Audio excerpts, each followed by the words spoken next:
menilai 100 hari kerja F. Zaki dan Bobi Maulana sejak dilantik Presiden pada Februari lalu. Ketua DPRD Kota Sukabumi Wawan Juanda menyebut masih banyak pekerjaan yang belum tuntas. Dalam keterangannya, Wawan menyebutkan berbagai rentetan permasalahan mulai dari infrastruktur, program pemerintah yang belum berjalan, hingga polemik wakaf abadi yang melibatkan Yayasan Doa Bangsa harus menjadi fokus wali kota agar cepat dituntaskan. Selain itu, Wawan juga mengingatkan setiap rencana kerjasama pemerintah Kota Sukabumi yang melibatkan anggaran atau investasi wajib melalui pembahasan bersama dengan anggota DPRD.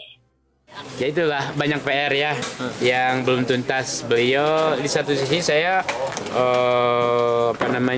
apresiasi tentang loncatan-loncatan ya dari CAD khususnya.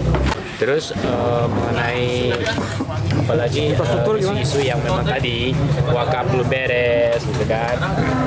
Terus tentang program pinjaman untuk PJU itu ya kan, itu belum tuntas ya. Karena Pak Wali baru menyampaikan tetapi belum mendiskusikan dengan DPRD ya secara tuntas. Sehingga kami masih menelaah dan juga masih perlu didiskusikan lebih luas. Karena ini nanti ujung-ujungnya ke RPJMD dan termasuk ke APBD pembahasan. Jadi ujung-ujungnya kalau nggak diketok palu oleh DPRD ya nggak bisa ya.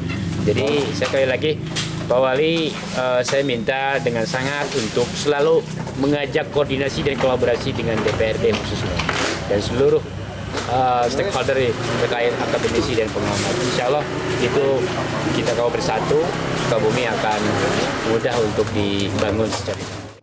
Namun begitu, ia juga mengapresiasi langkah F. Zaki terkait loncatan peningkatan pendapatan asli daerah saat ini. Dirinya mengakui adanya peningkatan terkait terobosan penambahan PAD yang dilakukan oleh pasangan Aep Bobi.